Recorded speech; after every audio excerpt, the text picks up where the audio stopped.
ቀዳሚ ወዳደረኩት ዘገባ አልፋለሁ። ፕሬዝዳንት ኢሳያስ አፈወርቂ በተዘዋዋሪም የአብይ አህመድንና የሌሎች ጣልቃ ገቦችን እጆች መቁረጥ አለብን ሲሉ ተናገሩ። የሱዳኑን ጦርነት ለማስቆም የአርኤስኤፍን የአቅርቦት ሰንሰለት መቁረጥ ያስፈልጋል ሲሉም ፕሬዝዳንት ኢሳያስ አፈወርቂ ተናገሩ። የኤርትራው ፕሬዝዳንት ኢሳያስ አፈወርቂ በሱዳን ያለውን ጦርነት ለማስቆም የሚደረገውን ጥረት የአርኤስኤፍን የአቅርቦት ሰንሰለት ከመቁረጥ መጀመር እንዳለባቸው አሳስበዋል። እንደሚታወቀው አብይ አህመድ ዩናይትድ አረብ ኤምሬት የምትልከውን የጦር መሳሪያ ከሞያሌና ከሌሎች ወደቦች በመቀበል ለሱዳኑ አርኤስኤፍ በወታደሮቹ አሳጅቦ መሳሪያዎቹን የሚያደርሰው የአብይ ጦር ነው። ከዚህ በተጨማሪ የአብይ አህመድ መንግስት እስከ 10,000 ወታደሮችን የማሰልጠን አቅም ያለው ወታደራዊ ካምፕ ለሱዳኑ አርኤስኤፍ ጦር በአሶሳ በኢትዮጵያ ድንበር ላይ መስጠቱም የሚታወቅ ነው። ከዚህ ጋር በተያያዘ ነው ኢሳያስ አፈወርቂም ይህንን አስተያየት የሰጡ። ለአርኤስኤፍ የጦር መሳሪያና ቅጥረኛ ወታደሮችን በገፍ እያቀረቡ በሱዳን ውስጥ ተኩስ አቁም ለማድረግ መሞከር ትርጉም የለሽ ነው ሲሉም ገልጸዋል። ፕሬዝዳንቱ ይህን የገለጹት ባለፈው ሳምንት በሳውዲ አረቢያ በነበሩበት ወቅት አልታይር ከተሰኘው የአገሪቱ ጋዜጣ ጋር ባደረጉት ዛሬ ለንባብ በበቃው ቃለ ምልልስ ነው።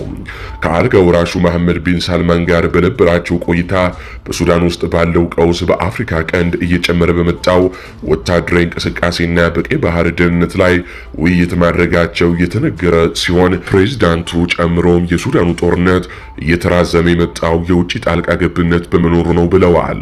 ለዚህም ኢትዮጵያንና የተባበሩት አረብ ኤምሬትን ወቃሽ ናቸው። በዚህ ቃለ ምልልሳቸው ለተቀናቃኙ አርኤስኤፍ በጎረቤት ሀገራት በኩል በምድር በባህር በአየር ጦር መሳሪያዎች ቅጥረኞች እየገቡ መሆኑን ያስታወቁት ፕሬዝዳንቱም ኢሳያስ በዚህ የተነሳም በሱዳን ውስጥ የጅምላ ግድያ፣ የሴቶች ጥቃት፣ ዝርፊያና ሌሎች ውድመቶች መከሰታቸውን መቀጠሉን አስረድተዋል። ለዚህም ዋነኛው ተጠቃሹ እሳቸው ቃል በቃል ባይገልጹትም የጎረቤት ሀገር ሲሉ የአብይ አህመድ መንግስት ጠርተውታል። ሲቀጥሉም የሱዳን ቀውስ አሁን በተጀመረው አይነት ተነሳሽነት አይፈታም ያሉ ሲሆን ዓለም አቀፉ ማህበረሰብ ከተፋላሚዎቹ ለአንደኛ የሚደረገውን ወታደራዊ ድጋፍ ችል ማለቱ ታማኝነቱን ጥርጣሬ ውስጥ እንደሚከተውም አሳውቀዋል። ፕሬዝዳንት ኢሳያስ በቃለ ምልልሳቸው ሳውዲ አረቢያ በአፍሪካ ቀንድና ቀይ ባህር አካባቢ ያለውን ውጥረት ለመፍታት ገለልተኛና ወሳኝ ሚና መጫወት ይገባታል። አመራሩም ትንንሽ የሚመስሉ ነገር ግን በቀጠናው ትልቅ አፍራሽ ሚና ያላቸውን አካላት ለመለየት ይኖርበታል ሲሉም የአብይ አህመድን ትንሽነትና በቀጠናው አፍራሽነትም ገልጾበታል ነው የተባለው። ከመሐመድ ቢን ሰልማን ጋር በነበራቸው ቆይታ በሱዳን ጉዳይ በቂ ቁጥጥር ያልተደረገባቸውን የውጫዊ ጣልቃ ገብነትን በተመለከተ በዝርዝር መወያየታቸውንም አስታውቀዋል። ከዚህ ጋር በተያያዘ ከሳምንት በፊት አልጀዚራ ባወጣው ዘገባ አብይ አህመድ ለአርኤስኤፍ ታጣቂዎች የመሰልጠኛ ወታደራዊ ካምፕ ከ10,000 በላይ ወታደሮችን የማሰልጠን አቅም ያለው ወታደራዊ ካምፕ በአሶሳ መስጠቱን እንዲሁም ለአርኤስኤፍ ከዩናይትድ አረብ ኤምሬት የሚላኩ የጦር መሳሪያዎችን አብይ አህመድ ከሞያሌና ከሌሎች ወደቦች በመቀበል ቀጥታ ለአርኤስኤፍ ለሱዳን ታጣቂዎች እያቀበለ መሆኑን ነው አልጀዚራ ይፋ ያደረገው። ከዚህ ጋር በተያያዘ የኢትዮጵያ መከላከያ ሰራዊትም የመረጃና ሌሎች ጉዳዮችን በተመለከተ ለአርኤስኤፍ ታጣቂዎች ድጋፍ እንደሚያደርግ አልጀዚራ ባወጣው ዘገባም ተረጋግጦ ነበር። ታዲያ ኢሳያስ አፈወርቂ አሁን የአብይ አህመድና የዩናይትድ አረብ ኤምሬትን እጆች መቁረጥ አለብን ያሉ ይመስላሉ። በቀጥታ ከአማራ ክልል ወዳገኟቸው ሰበር የጦር ግንባር መረጃዎች አልፋሉ።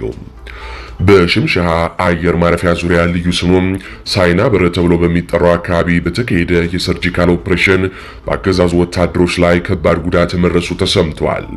የፋኖ አባላቱ ወደ ብልጽግና ካምፕ ዘልቀው በመግባት ለ3 ሰዓታት በዘለቀ በወሰዱት የሰርጂካል ኦፕሬሽን በርካታ የብልጽግና ኃይልን ሙትና ቁስለኛ ማድረጋቸውን ሚዲያችን ከቦታው ለማረጋገጥ ችሏል። የፋኖ አባላቱ ተልኳቸውን ጨርሰው የማረኩትን መሳሪያ በማረኩት ወታደር አሸክመው ካምፑን ለቀው ከወጡ በኋላ ጅብ ከሄደ ውሻ ጮኸ እንዲሉም አበው ከጥቃቱ የተረፈው ወታደር በከባድ መሳሪያ አካባቢውን ሲደበድብ መዋሉም ነው የተገለጸው። እዚሁ ወሎ ላይ ስንቆይ ላስታ ሳምነው ኮር ከ32 በላይ የአገዛዙ ሰራዊት በመደምሰስና ከ50 በላይ በማክሰል ታላቅ ድል ተጎናጽፏል። የአማራ ፋኖ ብሔራዊ ኃይል አፋብኃ ምስራቅ አማራ ቀጠና ሚኒልክ እዝ ላስታ ጀነራል አሳምነው ጽጌ ኮር በድብኮና ግራራምባ እንዲሁም ዲያቦ ከተማ ቀጠናዎች በወሰደው የተጠና የደፈጣ ጥቃት በብልጽግና ላይ ታላቅ ድል ተቀዳጅቷል።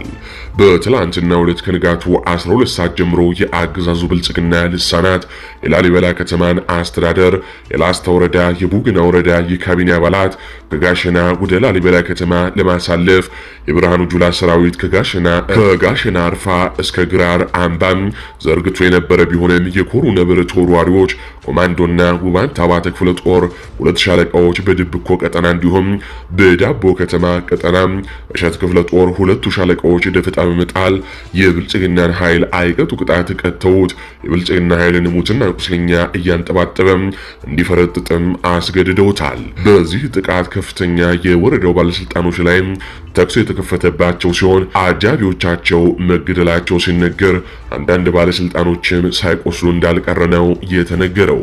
በዚህ የደፈጣ ጥቃት 32 ያገዛዙ ወታደሮች ሲደመሰሱ ከ50 በላይ የቆሰሉ እንዲሁም ዙ 23ቱ በዲሽቃ ተመቶ ጉዳት የደረሰበት ሲሆን በዚህ የተበሳጨው የአገዛዙ ሰራዊት ዙ 23 በዘፈቀደ በመተኮስ የ3 ንጹሃን መኖሪያ ቤትን 5 የአርሶ አደር የጤፍ ክምር እስከ 35 ኩንታል ሊወጣ የሚችል እህል ያቃጠለ ሲሆን በ4 ንጹሃን ላይ ቀላልና ከባድ ጉዳትም አድርሷል ነው የተባለው። ከዚሁ ጋር በተያያዘ ደግሞ ከትላንት ወዲያና በትላንትናው ዕለት ሌሊት በአብሲጊ በመውጫ በረት በእረፍ በታሎ ደብረ አቅጣጫ እሸት ክፍለ ጦርን እረፍንና ገልሶት ላይ አፍናለሁ ብሎ የመጣው የአገዛዙ ሰራዊት እሸት ክፍለ ጦር አንገቱን አስደፍቶት እንደመለሰው መዘገባችን ይታወቃል።